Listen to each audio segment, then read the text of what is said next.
প্রিয় দর্শক, আপনাদের সবাইকে আমন্ত্রণ জানাচ্ছি জীবন ও যুক্তির চর্চা এপিসোড 3-এ। আমাদের মাঝে আজকে জীবন ও যুক্তির চর্চা এই বিষয়ে বিতর্কের বিভিন্ন ধরন নিয়ে আলোচনা করবেন।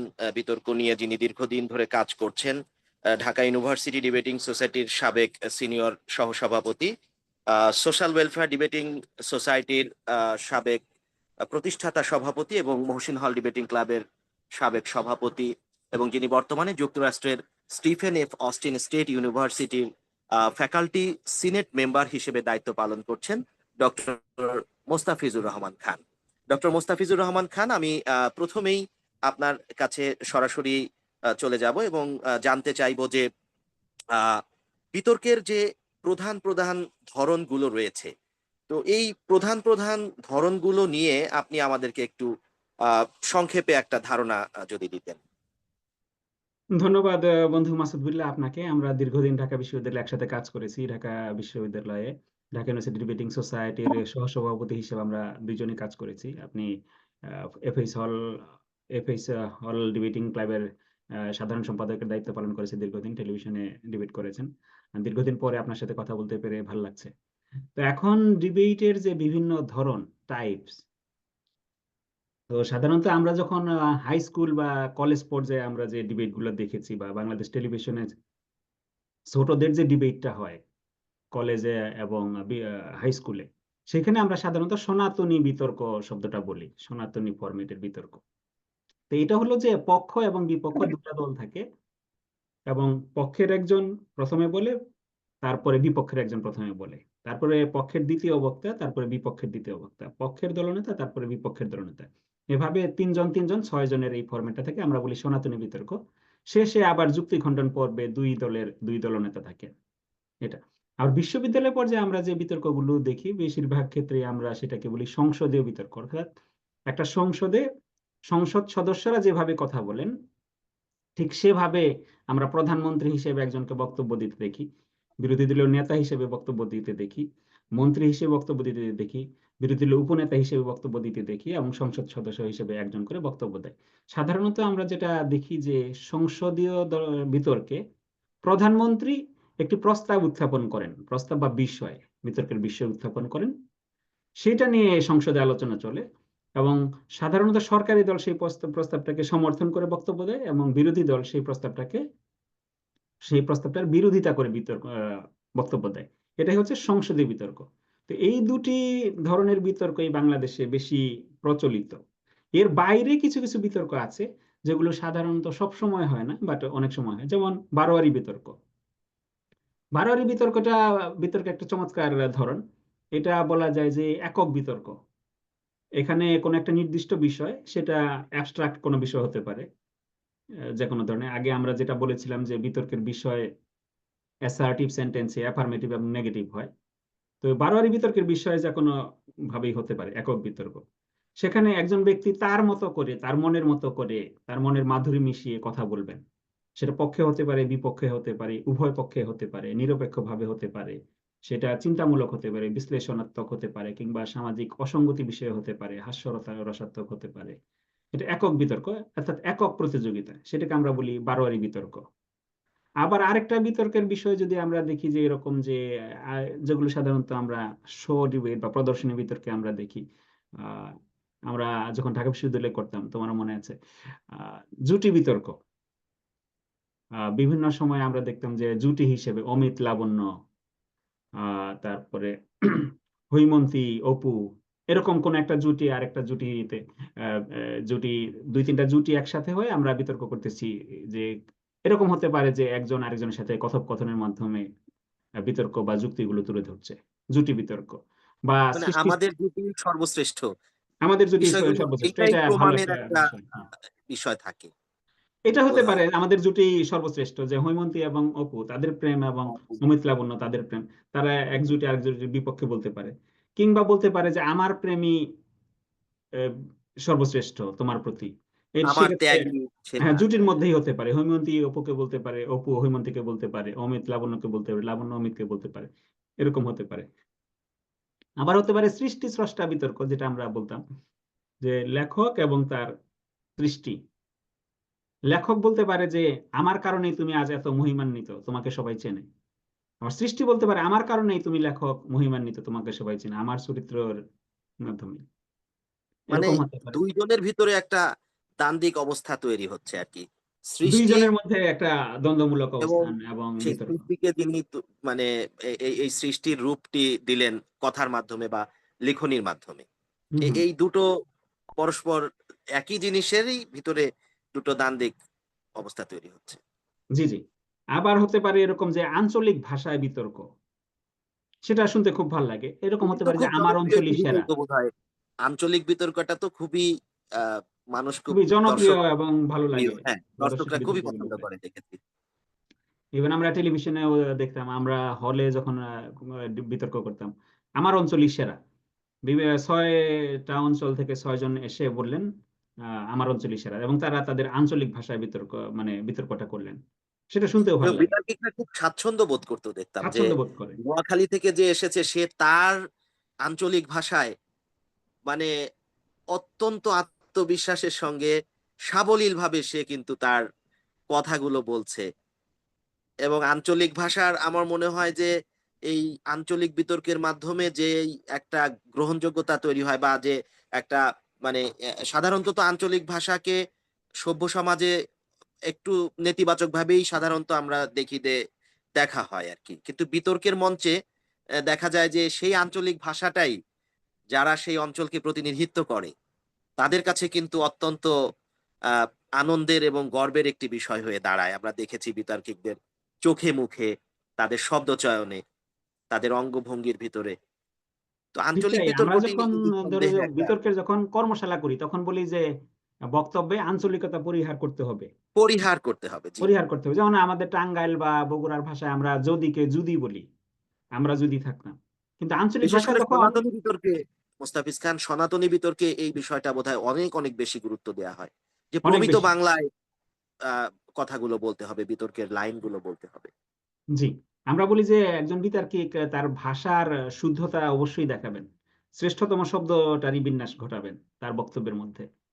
কিন্তু আঞ্চলিক ভাষায় যত বেশি আঞ্চলিক শব্দ বলা যায়, কারণ তার তো আঞ্চলিক ভাষার বিতর্ক করার জন্য তাকে বলা হয়েছে। সবচেয়ে ভালো লাগে কি যে এই যে আমি আমেরিকায় থাকি, এখানে আমি ইংরেজিতে লেকচার দিই, অনেক সময় অনেক শব্দ ইংরেজিতে খুঁজে পাই না, ভালো শব্দ যেটা আমি বাংলা জানি। কিন্তু বাংলায় বলতে গেলে মানে প্রাণটাই জুড়িয়ে যায়, ওরকম আঞ্চলিক ভাষায় বলতে গেলে আরো ভাল লাগে। হুম। তার একটা বিতর্কের এইটা মডেল হতে পারে, ধরন হতে পারে যে জাতিসংঘ মডেল বিতর্ক।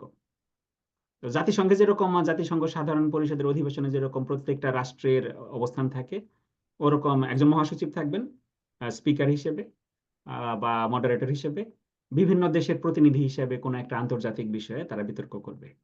তো এইরকমই মোটামুটি আছে, আরো কিছু বিতর্কের ফরম্যাট আছে যেগুলো। ডক্টর মোশাররফ, একটা একটা গুরুত্বপূর্ণ বিতর্কের ছিল যে বিতর্কটায় আপনার একটা অনন্য পারঙ্গমতা আমরা লক্ষ্য করতাম, যে সেটা ছিল হচ্ছে যে রম্য বিতর্ক।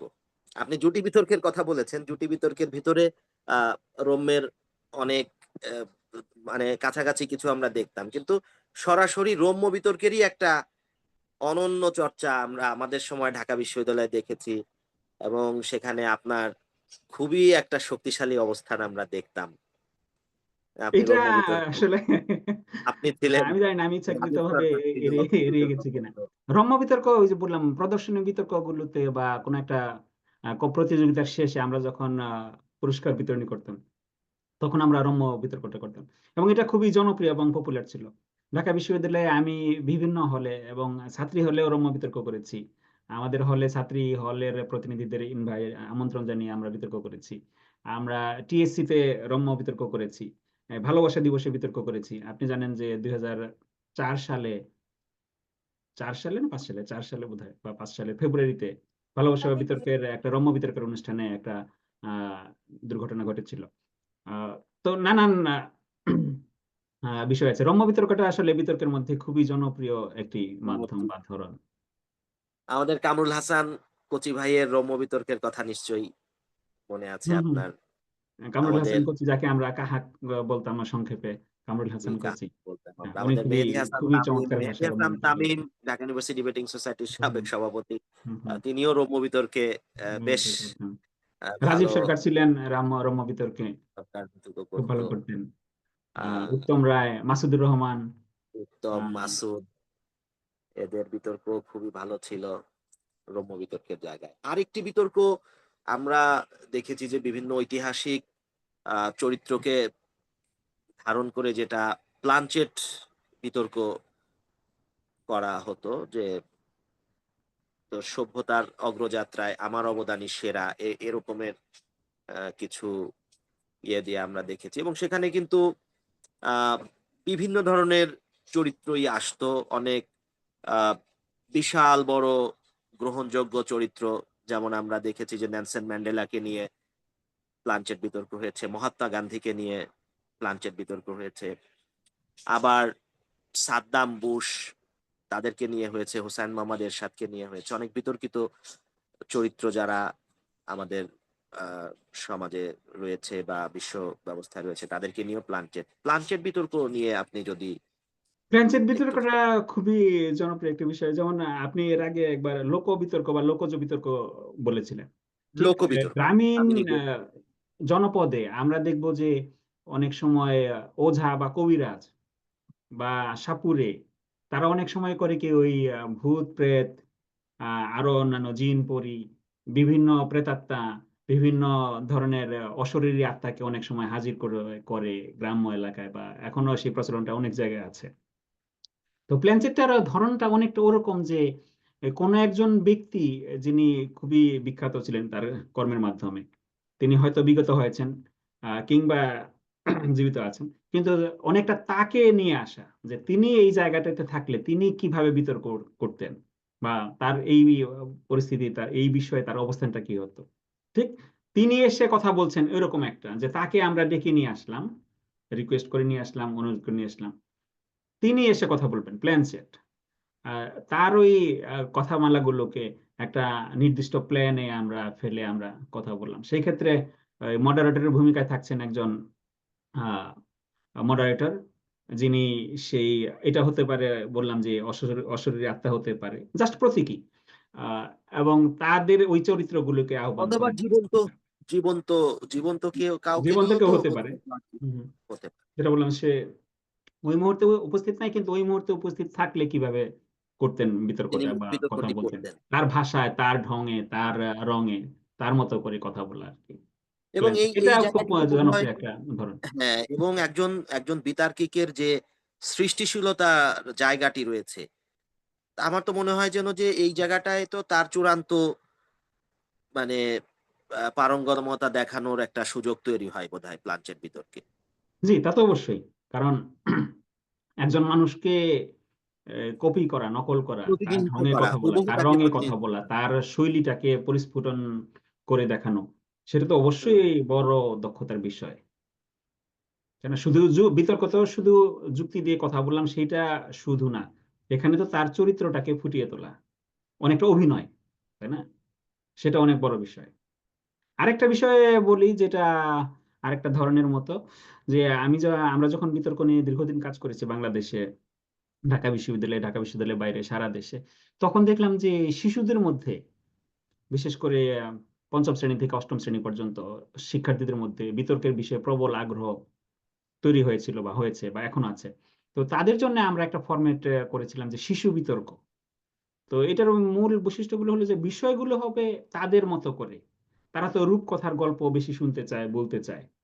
তো সেটা হবে স্টোরি টেলিং এর মাধ্যমে, গল্প বলার মাধ্যমে বিতর্কটা করা, তাদের পরিচিত কোনো বিষয় এটা বিতর্কটা, বিতর্কটা যেন আনন্দ ঘন হয় আনন্দ তারা। ঘন হয়। এটা খুব সিরিয়াস সামাজিক কোনো অসঙ্গতি নিয়ে হবে না, খুব বড় হুম, সামাজিক কোনো সমস্যা নিয়ে হবে না, মানে কিন্তু আনন্দের বিশ্ববিদ্যালয় মধ্যে পর্যায়ে বিতর্কের বিষয় থেকে আলাদা ধরনের আলাদা তাদের ধরনের। ইয়ে।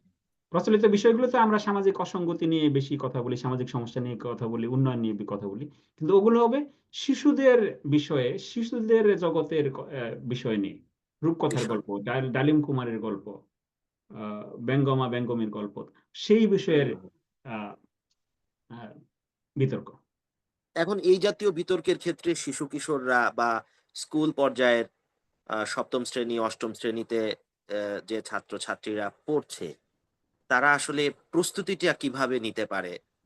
ভালোভাবে তারা প্রস্তুতিটা এই নিতে বিতর্কের পারে প্রস্তুতি নিতে? তাদের যদি আমরা শিশু বিতর্কের বিষয়টা যদি বলি, তাদেরকে আমরা একটা গল্প দিলাম। গল্পের মধ্যে সে একটা চরিত্র পেল। সেই গল্পের কোন একটা চরিত্র সে নিয়ে নিল। তারপর তাকে বলতে বলা হলো যে তুমি কেন এই চরিত্রটাকে বেছে নিলা? তখন সে তার বিভিন্ন কর্মকাণ্ড গল্পের ভিতরে সে যে কাজগুলো করেছে সেই গল্পের পক্ষে সে কথা বলবে। ঠিক গল্পগুলিতে তো বিভিন্ন ধরনের চরিত্র থাকে। সেটা বারোয়ারির মডেলে হইতে পারে, আমরা কয়েকজনকে কয়েকটা গল্প দিলাম, কিংবা একই গল্পে কয়েকটা চরিত্র আছে, বিভিন্ন জনকে বিভিন্ন চরিত্র দিয়ে দিলাম। তখন সে তার চরিত্রটাকে সাপোর্ট করলো, যুক্তি দিয়ে কথা বললো। শিশু বিতর্ক এগুলো হবে এমন কোনো বিষয় যেগুলো তাদেরকে আনন্দ দিবে, তাদেরকে অ্যাডভেঞ্চার দিকে নিয়ে যাবে। কিন্তু ওই এই জায়গাটিতে বিষাদময় তো সামাজিক বোধহয় সমস্যামূলক কোনো ঘটনা নিয়ে বিতর্ক না। হ্যাঁ, হ্যাঁ। এবং স্কুল পর্যায়ে একজন নিবেদিত ডেডিকেটেড শিক্ষক, বিতর্কের শিক্ষক, যেটি তো আমাদের এখনো পর্যায়ে সম্ভবত স্কুল পর্যায়ে এরকমের অনুপস্থিতি বোধহয়। আমি যতদূর জানি যে স্কুলে বিতর্কের শিক্ষক এখনো পর্যন্ত বোধহয় আ প্রাতিষ্ঠানিকভাবে নিযুক্ত হয়নি এখনো। মনে হয় না। তো আমাদের তো আপনি ঢাকা যেভাবে ইউনিভার্সিটি বললেন ডিবেটিং প্রস্তুতির কথা, সোসাইটিতে হ্যাঁ, সেই প্রস্তুতি আমরা যখন নিতে ডিবেট কিন্তু এই করতাম। ধরনের একজন প্রাতিষ্ঠানিক শিক্ষকের প্রয়োজনীয়তা রয়েছে। হুম, হুম। আমরা যখন ঢাকা বিশ্ববিদ্যালয়ে বিতর্ক করতাম, তুমি আমি আমরা একসাথে, আমাদের তো দুটা কমন দাবি ছিল। একটা ছিল জাতীয় নির্বাচনের পূর্বে নির্বাচনী বিতর্ক চাই, বিভিন্ন দেশে যেরকম হয়। আরেকটা হলো যে পাঠ্য বইয়ে বিতর্কের অন্তর্ভুক্তি চাই। যেমন স্বাস্থ্য শিক্ষা, কৃষি শিক্ষা, গার্হস্থ্য শিক্ষা, এরকম অনেক বিষয় আছে। কিন্তু বিতর্ক শিক্ষা নামেও আমরা একটা র্যাপিড রিডিং বা দ্রুত পঠনের বই আমরা চাইতে কারিকুলামের চেয়েছিলাম। ভিতরে বিতর্ককে অন্তর্ভুক্ত করা। কারিকুলামের ভিতরে বিতর্কের চর্চা হ্যাঁ, হ্যাঁ। হতে পারে।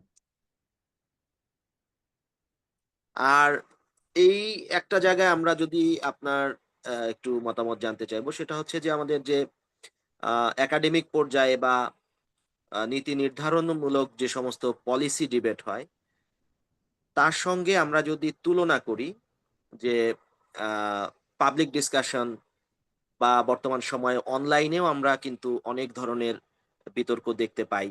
যেগুলোও কিন্তু বেশ মানে অনেক মানুষ এই বিতর্কগুলো দেখে। হ্যাঁ? মানুষের ভিতরে কিন্তু এই অনলাইন বিতর্কগুলো দেখারও একটা ঝোঁক আছে, প্রবণতা আছে। তো এই যে অনলাইন বিতর্ক এবং আমরা নীতি নির্ধারণমূলক যে সমস্ত পলিসি ডিবেট হয়, এই দুটোর তুলনা করলে আসলে কি ধরনের মৌলিক পার্থক্য আপনার কাছে মনে হয় যে এই বিতর্ক গুলোর মধ্যে রয়েছে? এগুলোর মূল পার্থক্য, আমি প্রধান একটা পার্থক্য যেটা বলি যে গঠনের দিক থেকে, স্ট্রাকচারের দিক থেকে। যেমন পলিসি ডিবেট, পলিসি মেকাররা যেটা করে সেটা একটা স্ট্রাকচার আছে, যে আমরা একটা সমাধানে পৌঁছাতে চাই, রিকমেন্ডেশন কি হবে, সমস্যাটা কি, সেটার প্রেক্ষিতে। আবার তুমি অনেক সময় দেখবা যে আহ, পত্রিকায় আমরা যখন লিখি, বেশিরভাগ লেখাই আমরা মতামত আকারে যখন দেই, খুব বেশি আমরা স্ট্রাকচার ফলো করি না। অর্থাৎ কোনো একটা সমস্যা যদি আমরা চিহ্নিত করি, আইডেন্টিফাই করি, সেটার অবশ্যই একটা সমাধানের দিকে যেতে হবে। এখন পলিসি ডিবেট, অনলাইন ডিবেট, এই অনলাইন ডিবেট গুলো আমরা যেটা চাই বা মনে করি আরো বেশি গঠনমূলক হওয়া উচিত। একটা সুনির্দিষ্ট বিষয়ে সুনির্দিষ্ট আলোচনা, সুনির্দিষ্ট সমাধানের দিকে। অর্থাৎ শুরুটা হতে হবে সুনির্দিষ্ট একটা সমস্যা দিয়ে, যে আজকে আমরা এই হুম, সমস্যাটা নিয়ে কথা বললাম, তাহলে সমস্যাটার স্বরূপ কি সেটা আলোচনা করলাম, ব্যাপ্তি কতটুকু সেটা আলোচনা করলাম, স্বরূপ এবং ব্যাপ্তি, এবং সেটা আমরা কি করা যেতে পারে। বেশিরভাগ অনলাইন বিতর্কে সমাধানটা আসলে ওই কি করা যেতে পারে সুনির্দিষ্টভাবে আসে না, যেটা আমরা পলিসি ডিবেট থেকে আশা করি, অনলাইন ডিবেটেও সেটা করি। মূলত এই জায়গাটায় পার্থক্য। যেমন আমরা পত্রিকার যে লেখাগুলো সেগুলো কিন্তু আমরা স্কলারলি আর্টিকেলে দিতে পারি না, কারণ সেখানে এভিডেন্স কম, এভিডেন্স নাই। ঠিক অনলাইন বিতর্কগুলোতে এখন সমস্যা হয়ে গেলো এটাই যে এভিডেন্স কম। যে কারণে পার্থক্যটা ওই জায়গায়, যে মৌলিক পার্থক্যটা হলো যে এভিডেন্স আমরা পাই না, গঠনগত দিক সুনির্দিষ্টভাবে পাই না, এই দুটাই। যে কারণে আমরা মনে করি যে অনলাইন বিতর্ক আরো বেশি ইম্প্যাক্টফুল হতে পারে যদি আমরা সেগুলোতে সুনির্দিষ্টভাবে কথা বলি।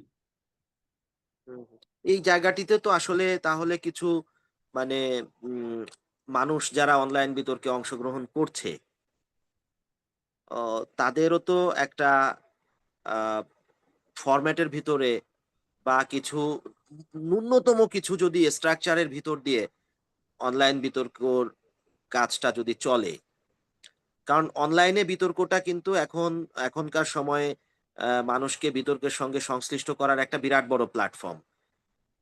আমরা অবশ্যই, যেটা এবং সেটা করছেও, হচ্ছেও। হ্যাঁ, হ্যাঁ। এবং এখানে খুব অল্প সময়ের মধ্যে খুব বেশি কিন্তু আমাদের মানে ওরকম তেমন কোনো অ্যারেঞ্জমেন্টও দরকার পড়ে না। মানুষের আ কিছু মানুষ উদ্যোগ নিলেই কিন্তু সেখানে দেখা যায় যে একটা বিতর্কের আয়োজন করা যায়। শুধু দরকার যে ওখানে সুনির্দিষ্ট কিছু নিয়মটা মানা, যে আমরা যে সমস্যা নিয়ে বিতর্কটি করছি, আমরা যেমন সনাতনী বিতর্কের একটা ন্যূনতম কিছু নীতিমালা আছে সেগুলো ফলো করি। ১ম বক্তা এভাবে বিতর্ক শুরু করছেন, ২য় বক্তা এবং ৩য় বক্তা এসে।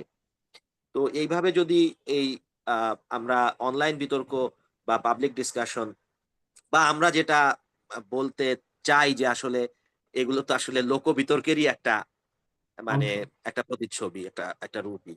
অর্থাৎ এইখানে লোক বা আমি মানুষকে সংশ্লিষ্ট করে যে বিতর্কগুলো হচ্ছে, জনমানুষের বিতর্ক, জীবন নিয়ে বিতর্ক, জীবনের বিভিন্ন সমস্যা নিয়ে বিতর্ক। অর্থাৎ এই যে বিতর্কের চর্চা, জীবন ও বিতর্কের চর্চাটি আমরা চাই যে এটি চলমান থাকুক, আরো ব্যাপকতা লাভ করুক। হুম, এখানে আর আমি জাস্ট একটা বিষয় যোগ করি, যে মূল পার্থক্যটা দাঁড়ায় যে আমরা কিভাবে পরিমাপ করি, ইভালুয়েট করি। যেমন সনাতনী বিতর্ক বা সংসদীয় বিতর্কে আমাদের নির্দিষ্ট স্ট্রাকচার থাকে, বিভিন্ন অ্যাঙ্গেলে আমরা নাম্বার দিই, প্রেজেন্টেশন বা উপস্থাপনা, যুক্তির প্রয়োগ, খণ্ডন, তত্ত্ব ও তথ্য প্রয়োগ, এই জিনিসগুলো আমরা ধরতে পারি প্রত্যেকটা বিতর্কিকের বক্তব্যে। কিন্তু অনলাইন বিতর্কে আমরা যখন বিতর্কগুলো করি, এই জিনিসগুলো আমরা পরিমাপ করতে পারি না। কারণ হলো ওই সবগুলো উপাদান সেখানে থাকে না। আমরা বেশিরভাগ ক্ষেত্রে দেখি অনেকটা ভাইরাল হওয়ার জন্য আমরা একজন আরেকজনের সাথে তর্ক করি, কথা বলি। কিন্তু সেগুলো যে ওই যে সুনির্দিষ্ট উপস্থাপনা, যুক্তির প্রয়োগ, খণ্ডন, তথ্য দিয়ে কথা বলা, এই জিনিসগুলো আমরা আসলে ত্রুটি খুব বেশি উপেক্ষিত পাই না হয়, অনেক বাচনভঙ্গির দিকটা। ক্ষেত্রে অর্থাৎ উপেক্ষিত আমরা হয়। পরিমাপটা ঠিক মতো করতে পারতেছি না। স্মার্ট ডিবেটটা হচ্ছে না। স্মার্ট বলতে স্পেসিফিক, সুনির্দিষ্ট, মিজারেবল, এমতে মিজারেবল, পরিমাপযোগ্য, এতে অ্যাচিভেবল, আরতে রেশনাল, যৌক্তিক, এবং টিতে টাইম বেপিং, সময় উপযোগী বক্তব্য। এই স্মার্ট কথাগুলো আমরা অনলাইন বিতর্কে কম দেখছি। তার অর্থ এই না যে সব জায়গাতে হচ্ছে না, তা না, অনেক ক্ষেত্রেই হচ্ছে, হয়তো বেশিরভাগ ক্ষেত্রেই, কিন্তু আরো বেশি ভালো হতে পারতো আর কি। আর একটা বিষয় একটু জানা দরকার, সেটা হচ্ছে যে বিতর্কের ধরনটা। বিভিন্ন ধরনের যে বিতর্ক আছে এবং এর সাথে যে শ্রোতাদের বিভিন্ন ধরনের শ্রোতাদেরও কিন্তু কিছু চাহিদা থাকে। শ্রোতাদের কিছু রেসপন্স থাকে। তার উপরে ভিত্তি করে কিভাবে যুক্তি উপস্থাপনের কৌশল একজন বিতার্কিক পরিবর্তন করতে পারে তার স্ক্রিপ্টের ভিতরে থেকে, বা অনেক সময় দেখা যায় যে স্ক্রিপ্টের বাইরে যেয়েও কিন্তু তাকে পরিস্থিতি অনুযায়ী যুক্তি উপস্থাপনের ধরনটাকে পরিবর্তন করতে হয়। এইটার কৌশলটার ব্যাপারে একটু জানা দরকার। এইটা খুব অসাধারণ একটা প্রশ্ন আপনি করেছেন। যে আমরা আসলে আমরা তো বলি যে বক্তার সাফল্য সেখানেই, যিনি অডিয়েন্সকে মুগ্ধ করতে পারেন। অর্থাৎ প্রাইমারি স্কুলে আমি গিয়ে যখন কথা বলবো, আমার ভাষা হবে প্রাইমারি স্কুলের ছাত্রদের জন্য। হাই স্কুলে আমি যখন কথা বলবো, হাই স্কুলের জন্য। আমি যখন বিশ্ববিদ্যালয়ে কথা বলবো, বিশ্ববিদ্যালয়। অর্থাৎ বিতর্কের বিষয় এবং সেই অডিয়েন্স, সেইটা নিয়ে আমি যখন পলিসি ডিবেট করব, তার মানে আমি পলিসি মেকারদের জন্য বিতর্ক করতেছি।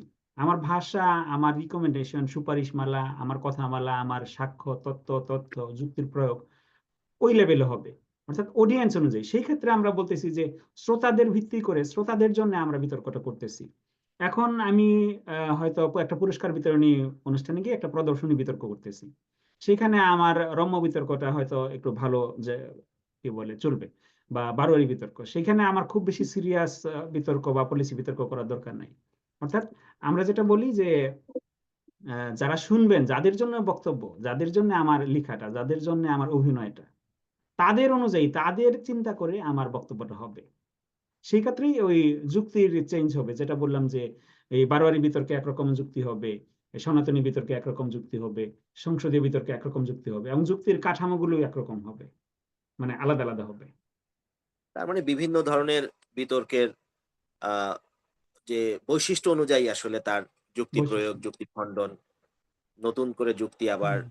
উপস্থাপনা করা, সবকিছু মিলিয়ে আসলে। অর্থাৎ আমরা আপনার সঙ্গে আজকে আলোচনা করে যে বিষয়টি অনেকখানি পরিষ্কার হলো যে আসলে বিতর্কের কাঠামোগত জ্ঞানটা অর্জন করা একজন বিতার্কিকের জন্য, নবীন বিতার্কিক যারা আছে, আমরা আশা করি যে আমাদের বাংলাদেশে আ অনেক, অনেক সম্ভাবনাময় নতুন প্রজন্ম আসছে, হ্যাঁ? যারা এই বিতর্কের চর্চাটা আমাদের থেকেও আরো অনেক আ শক্তিশালীভাবে তারা চর্চাটা করবে।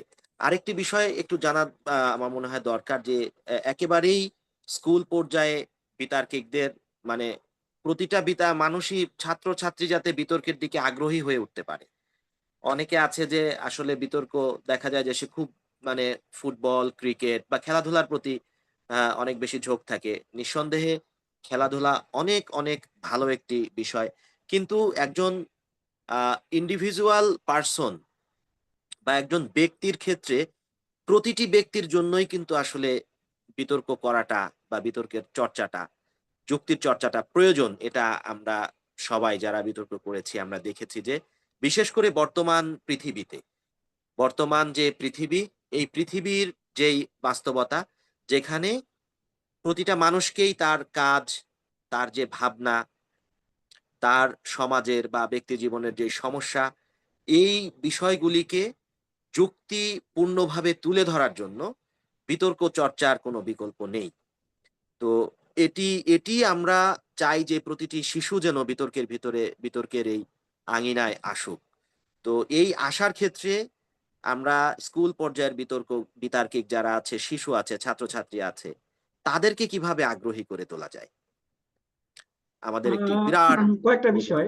পূর্বধারণা। প্রথমত হলো যে আমাদের বিতর্কের চর্চাটা বাড়াতে হবে। সেটা দুঃখিত। স্কুল পর্যায়ে থেকে এবং তাদেরকে বিতর্কের লিটারেচার বা রিসোর্সেস টা এনশিওর করতে হবে। এবং বিতর্কের যে উপকারিতা সেটাও তাদের বোঝাতে হবে। এটা বিভিন্নভাবে হতে পারে। সাধারণত বাংলাদেশের প্রেক্ষিতে আমরা বলব যে স্কুল পর্যায়ে আমাদের এই চর্চাটা অব্যাহত রাখতে হবে। এবং জাতীয় পর্যায়ে সেই তাদের স্বীকৃতিটা থাকতে হবে। এবং বিতর্কের মাধ্যমে আমরা কিভাবে স পুরো সমাজে একটা গঠনমূলক ইমপ্যাক্ট বা প্রভাব প্রভাব ফেলতে পারি, সেইটা তাদেরকে বুঝাতে হবে। আমি যেটা মনে করি এখনো আমি যে হাই স্কুল বা কলেজের ২-১ জন শিক্ষকের ২-১ টা কথা আমার মনে আছে, যেগুলো আমাকে প্রভাবিত করে। ওরকম প্রতিটি শিশুকে কিন্তু তাদের পিতামাতা এবং তাদের শিক্ষক অনেকভাবে প্রভাবিত করেন। তারা যখন দেখবে যে বিতর্কটা করার মাধ্যমে আমি চিন্তা করতে পারছি ভালোমতো। আমি আমার ক্রিটিক্যাল থিংকিং, আমার লজিক্যাল থিংকিং আমি করতে পারতেছি, প্রসারিত করতে পারতেছি। শুধু সেইটা নয়, বিতর্ক যারা করে তারা কিন্তু পরীক্ষায় ভালো করে। পরীক্ষার প্রশ্নটা তো এখন বেশিরভাগ ক্ষেত্রে সৃজনশীল প্রশ্ন। সৃজনশীল। বিতর্কটাই কিন্তু তাকে বেশিরভাগ ক্ষেত্রে শিখাবে কিভাবে সেই প্রশ্নের উত্তর দিতে হবে। ওই প্রশ্নের বিপক্ষে বলতে হবে, একটা যুক্তির বিপক্ষে বলতে হবে। তখন সে আগ্রহী হবে। এবং মানে একদম যখন তারা শিশু এটাকে একজন সৃষ্টিশীল শিশু হয়ে উঠছে। যখন তারা এটাকে শিল্প হিসেবে নিবে, মনে করবে যে এটা হুম। শিল্প এবং সে নিজেই মানে অনুভব করবে যে আমি যখন কথা বলতে পারছি, আমি সবার সাথেই কথা বলতে পারছি। এটা আমার একটা দক্ষতা। তখন তারা হুম, নিজেরাই আগ্রহী হবে। আমি যেটা বলার চেষ্টা করলাম যে আমাদের আসলে চর্চাটাকে উৎসাহিত করতে হবে। চর্চাটা বৃদ্ধি করতে হবে। না নিঃসন্দেহে ডক্টর খান আমরা বিতর্কের চর্চা বৃদ্ধি করা ছাড়া আসলে বিতর্কের বিকাশ এটা মানে খুবই কঠিন ব্যাপার। তো আমার মনে হয় যে আমরা আজকে আ এই পর্যন্ত আমাদের জীবন ও যুক্তির চর্চার এপিসোড ৩ আমরা আজকে এ পর্যন্ত এখানে আ শেষ করতে পারি। আপনাকে অনেক, অনেক ধন্যবাদ। আপনি অনেক দূর থেকে আমাদের বাংলাদেশের কোমলমতি ছাত্রছাত্রীদের বিতর্কের বিকাশের জন্য আপনি চিন্তা করছেন, কাজ করছেন। আমরা আশা করব যে ভবিষ্যতে আমরা এই জীবন ও যুক্তির চর্চা পরবর্তী এপিসোডগুলোতে বিতর্ক নিয়ে আরো বেশ কিছু গবেষণাধর্মী এবং বিতার্কিকদের বিতর্কের জন্য প্রয়োজনীয় যে আ গাইডলাইন গুলো, সেই বিষয়গুলো আমরা আপনার কাছ থেকে জানতে পারবো। আপনাকে অনেক, অনেক ধন্যবাদ ডক্টর মোস্তাফিজুর রহমান খান। আপনি ভালো থাকবেন। দর্শক, আপনাদেরকেও অনেক, অনেক শুভেচ্ছা। আমাদের সঙ্গে থাকার জন্য অনেক, অনেক ধন্যবাদ। সবাই ভালো আপনাকে থাকবেন। ধন্যবাদ জনাব মাসুদ বিল্লাহ। আবার দেখা হবে। আবার দেখা হবে। ধন্যবাদ।